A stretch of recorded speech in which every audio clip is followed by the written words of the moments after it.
بسم الله الرحمن الرحيم. سوف نتحدث عن الفرق بين كلمة فتح وكلمة غزو في المصادر والمراجع العربية.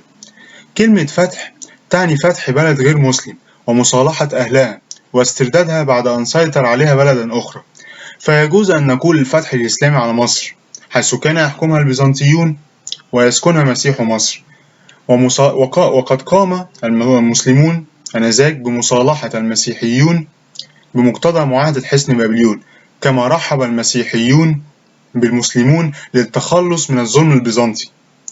أو الفتح الإسلامي على الأندلس حيث كان يحكمها القوط الغربيون الذين يدينون بالمسيحية على المذهب الأريوسي. أو الفتح الإسلامي على شمال أفريقيا حيث كان يحكمها البيزنطيون.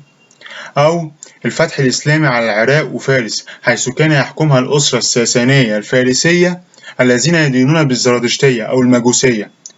أو الفتح العثماني للقسطنطينية حيث كان يحكمها البيزنطيين حيث كانت مقر حكمهم. أما كلمة غزو تعني فرض الدولة القوية سيطرتها على الدولة الضعيفة، فلا يجوز أن نقول الفتح العثماني أو الفتح الفاطمي، لأن هؤلاء استغلوا ضعف مصر واحتلوها وفرضوا سيطرتهم عليها.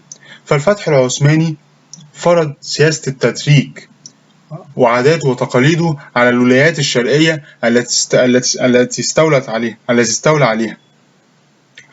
والفتح الفاطمي أيضا كان يحاول بفرض الفكر الشيعي على الولايات التي استولى عليها، بل من المفترض أن نقول الغزو العثماني أو الغزو الفاطمي.